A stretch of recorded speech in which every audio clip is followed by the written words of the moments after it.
আসসালামু আলাইকুম। সবাইকে আন্তরিকভাবে ধন্যবাদ এবং বিশেষ করে বিএনপিকে ধন্যবাদ এই ধরনের একটা উদ্যোগ নেয়ার জন্য। সকল পার্টিকে বা সকল রাজনৈতিক দলকে ডেকে আমরা যে আলাপটা করলাম, আমরা সবাই উপলব্ধি করি যে বাংলাদেশে গত 16-17 বছর বাংলাদেশে যে কোনো নির্বাচন হয়নি। 2014 সাল থেকে বাংলাদেশের মানুষ ভোট দিতে পারেনি এবং এই প্র্যাকটিসটার কারণে 2014 থেকে যে আওয়ামী স্বৈরশাসক ছিল ওনারা যে পিক অ্যান্ড চুজ করে রাজনৈতিক নেতৃবৃন্দ, সেটা শুধুমাত্র এমপি হিসেবে না, উপজেলা থেকে আরম্ভ করে ইউনিয়ন পর্যায় থেকে আরম্ভ করে সব জায়গায় গিয়েছে। তো সেই প্র্যাকটিসটাই যাতে না থাকে, এখনও যে মানুষের একটা আকাঙ্ক্ষা যে নির্বাচিত জনপ্রতিনিধিদের মাধ্যমে তাদের প্রবলেম সলভ হবে, তাদের যত সমস্যা আছে তার সমাধান হবে, সেটা আমরা উপলব্ধি করি এবং বাংলাদেশের মানুষ তাকিয়ে আছে একটা নির্বাচনের জন্য। এবং আমরা এটা বিশ্বাস করি যে এই সরকার আমাদের সরকার, এই সরকার আমাদের আন্দোলনের সরকার, এই সরকার ছাত্র জনতার আন্দোলনের সরকার এবং কিন্তু এই সরকার জনগণের সরকার, কিন্তু জনগণের দ্বারা ভোট দ্বারা নির্বাচিত সরকার না। আমরা সবসময় চাই এই সরকারের পাশে আমরা ছিলাম, আমরা আগামীতেও থাকবো এবং আমরা 7ই আগস্ট থেকে আরম্ভ করে আজকে পর্যন্ত প্রত্যেক জায়গায় বলে আসছি যে আপনারা একটা নির্বাচনী রোড ম্যাপ দিন। নির্বাচন অত্যন্ত গুরুত্বপূর্ণ। নির্বাচন ছাড়া আপনারা যে সংস্কারের কথা বলছেন, সংস্কার একটা চলমান প্রক্রিয়া, আমরাও সংস্কারের পক্ষে। তবে এটাও বাস্তব যে সংস্কার আপনারা করেন, কিন্তু বড় সংস্কার করতে হলে জনগণের ম্যান্ডেট ছাড়া সেই সংস্কার যদি হয় তাহলে সেই সংস্কার খুব কঠিন হবে না, খুব শক্তভাবে থাকবে না। আমরা আগেও বলেছি, এখনও বলেছি যে আমাদের সাথে একটা চার্টার হতে পারে, সনদ হতে পারে, একটা সাইন হতে পারে। বড় বড় সংস্কার এই বড় রাজনৈতিক দলগুলি আপাতত দিয়ে দিয়েছে। যেগুলি সংস্কার শর্টকাট করে যেগুলি একমত হয়েছে সেগুলি নিয়ে একটা সনদ করাই যেতে পারে, সবাই সাইন করতে পারে এবং তারপরে এগিয়ে যেতে পারে। কারণ জনসম্পৃক্ত কোনো সংস্কার আগামী সরকার যদি ছুঁড়ে ফেলে দেয় তাহলে জনগণ তাকে প্রত্যাখ্যান করবে। কিন্তু জনকল্যাণমুখী সংস্কার থাকবে কি থাকবে না অবশ্যই আগামী সরকার দেখবে, যেমন জনগণের সরকার হয়ে থাকলেন সেটা অবশ্যই মানুষ সেটাকে রেসপেক্ট করবে। কিন্তু সংস্কারের নাম বলে নির্বাচনকে যদি পেছানো যায় এবং একটা সরকার, একটা দায়িত্বশীল সরকার যখন বলে ডিসেম্বর থেকে জুনের মধ্যে নির্বাচন হবে, এই ধরনের আনসার্টেনিটি থেকে দেশকে কোনোদিনও একটা সরকার ঠেলে দিতে পারে না। একটা নির্বাচনী রোডম্যাপ কংক্রিট থাকতে হবে। দেখুন, আমরা এই সরকারকে আনার জন্য জেলে গিয়েছি, জুলুম সহ্য করেছি, নির্বাচন বয়কট করেছি, রাজপথে সব জায়গায় আমরা ছিলাম। আমরা কোনোভাবেও চাই না এই সরকার ফেল করুক। আমরা চাই জনগণের ইচ্ছা প্রতিফলিত হোক, এই সরকার সংস্কার করুক, যেটার পাঠ আমরা। কিন্তু এমন কোনো সংস্কারের জন্য যেন কালক্ষেপণ না হয়, যাতে করে এই দেশের মানুষ চিন্তা করা আরম্ভ করে যে আমরা কি আবার নির্বাচন কবে হবে, আদৌ হবে কিনা, এই ধরনের প্রশ্ন আসে। তো আপাতত আমরা সেই আলাপই করেছি এবং আমরা ধন্যবাদ জানাই, বিএনপিও আমাদের সাথে একমত হয়েছে এবং আমি শিওর অন্যান্য রাজনৈতিক দলে আমাদের সাথে একমত হয়েছে। এখন ওভার টু আমির খসরু সাহেব, উনি বলবেন উনি যেটা মনে করেন।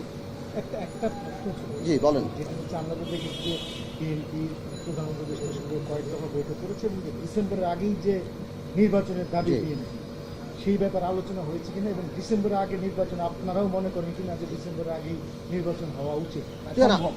বললো তো ডিসেম্বর আগে তো অবশ্যই নির্বাচন করা সম্ভব, বিকজ মেজর পলিটিক্যাল পার্টিগুলি যে সংস্কারগুলি দিয়ে দিয়েছে ওনারা শুধু এগুলি কাটশট করে তারা বলে দিবে যে কোন কোন ব্যাপারে ওনারা একমত হয়েছে, আর যেগুলিতে একমত হয়নি সেগুলি তো আর নেগোসিয়েশন করার সুযোগ নাই। সেগুলি যদি ওনারা জনসম্মুখে বললেই পারে। যদি জনকল্যাণমুখী কোনো সংস্কারে আমরা একমত না হই তাহলে সেটা তো জনগণ আমাদেরকে প্রত্যাখ্যান করবে। কিন্তু তার মানে তো এই না যে প্রত্যেকটা পিন পয়েন্ট ধরে আপনি যদি এরকম পারপিচুয়াল টাইম নিয়ে যাবেন যে সংস্কার কবে হবে, এবং জাতি এরকম একটা আনসার্টেনিটি থাকবে, রাজনীতি আনসার্টেনিটি থাকবে, দেশের ইকোনমি আনসার্টেনিটি থাকবে। আজকে বড় বড় ইন্ডাস্ট্রি থেকে আরম্ভ করে কলকারখানা, মানুষ কেউ ইনভেস্ট করতে যাচ্ছে না, এই চিন্তা করে ইলেকশনের পরে হবে, ইলেকশনের পরে করব, স্টেবল গভর্নমেন্ট নাকি। বৈদেশিক যারা আমাদের বন্ধু বান্ধব বা অন্যান্য দেশ আছে তারাও পর্যন্ত এই সরকারকে ওই সিরিয়াসলি তারা নেবে না, বিকজ আপনার টার্ম কতখানি সেটার উপর নির্ভর করে যে লং টার্ম আপনার কী হবে। তো আমার মনে হয় যে এই কালক্ষেপণ এখন না করে নির্বাচনী রোড ম্যাপটা এখন জনগণের দাবি, আমার মনে হয় সেটাতেই কনসেন্ট্রেট করা উচিত এই সরকারের। ধন্যবাদ। হ্যাঁ হ্যাঁ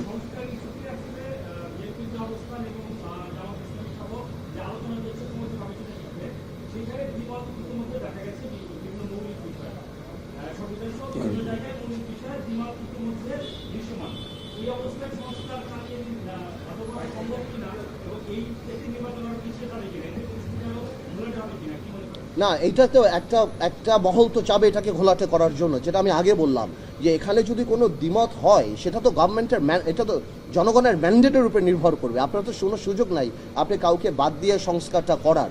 দ্বিমত তো থাকতেই পারে, প্রত্যেকটা রাজনৈতিক দল তার নিজস্ব মতামত থাকতে পারে, বাট আমাদের কথা হলো যেই সংস্কারগুলো সবাই একমত হয়েছে এবং বাকিগুলি যেগুলিতে একটা ন্যাশনাল সনদ নিয়ে বা একটা চার্টার করে নির্বাচনমুখী হয়ে গেলেই হয়। আপনি 50টা রাজনৈতিক দল 50টা ব্যাপারে অনেক কিছু অপিনিয়ন থাকতে পারে, তার উপরে ভিত্তি করে ওই একমত হব ওই চিন্তা করে আপনি তো আর এই নির্বাচনকে পিছিয়ে নিতে পারেন না, বা আপনি এটাকে একটা ঘোলাটে পরিবেশ সৃষ্টি করতে পারেন না। আসলে ব্যাপারটা হচ্ছে বাংলাদেশে তো আমরা বাকশাল করতে যাচ্ছি না। সবাই যে একমত, সবাইকে যে একমত হতে হবে এটা যারা চিন্তা করে, এটা একটা বাকশালী চিন্তা, যেটা শেখ হাসিনার পিতা করেছিলেন। কারণ বিভিন্ন দলের বিভিন্ন দর্শন চিন্তা ভাবনা থাকবে, ভিন্নমত থাকবে। বিষয়টা হচ্ছে যেখানে ঐক্যমত হয়েছে সেগুলোর বাইরে সংস্কার করার কোনো সুযোগ নাই। এর বাইরে যেটা করতে যাবে সেটা আপনাকে ডেমোক্রেটিক প্রসেসের মাধ্যমে আসতে হবে, নির্বাচনী প্রক্রিয়ার মাধ্যমে আসতে হবে, জনগণের ম্যান্ডেট নিয়ে আসতে হবে। সুতরাং যেগুলো ঐক্যমত হয়েছে এই বিষয়গুলো জাতির সামনে কেন তুলে ধরা হচ্ছে না, এটাই প্রশ্ন। অলরেডি সবাই সাবমিট করে দিয়েছে, অনেক দিন সময় চলে গেছে, আলোচনা শেষ। আপনি এটার জন্য এক সপ্তাহের বেশি সময় লাগে না কোথায় ঐক্যমত হয়েছে। জাতিকে জানান কোথায় ঐক্যমত হয়েছে, জাতি জানুক, এবং ওই ঐক্যমতের ভিত্তিতে আমরা সনদ সই করে দিয়ে নির্বাচনের দিকে এগিয়ে যাই। খুব সহজ ব্যাপার, এর বাইরে যাওয়ার তো কোনো সুযোগ নাই। সুতরাং আজকে যে প্রেক্ষাপট, এই প্রেক্ষাপটে নির্বাচনী রোড ম্যাপ না দেওয়ার কারণে জনগণের মধ্যে যে সংশয় সৃষ্টি হচ্ছে, জনগণের মধ্যে যে প্রশ্নের উদ্রেক হচ্ছে, এটা গণতন্ত্রের, আগামী দিনের গণতন্ত্রের জন্য, নির্বাচনের প্রক্রিয়ার জন্য ভালো কিছু বয়ে আনবে না। যত তাড়াতাড়ি সম্ভব নির্বাচনের রোডম্যাপ দিয়ে আশ্বস্ত করতে হবে জাতি গণতন্ত্রের দিকে যাচ্ছে, জাতি গণতন্ত্র ফিরে পেতে যাচ্ছে, এবং গণতন্ত্রের বাহক হচ্ছে নির্বাচন। তার মাধ্যমে আপনি গণতান্ত্রিক ট্রানজিশনে যে যাবেন এটা জাতিকে জানতে হবে। এটার জন্য দেশের ভিতরে প্রস্তুতি আছে, দেশের বাইরে প্রস্তুতি আছে। ভারত যেটা বলেছে, এই যে বিনিয়োগকারীরা যারা আসছে বাংলাদেশে, তাদের সবাই একটা প্রশ্ন, শেষ প্রশ্ন হচ্ছে নির্বাচন কবে হবে, এবং সবাই জানতে চায় কবে নির্বাচন হবে, এবং নির্বাচনের পরে তারা সিদ্ধান্ত নেবে।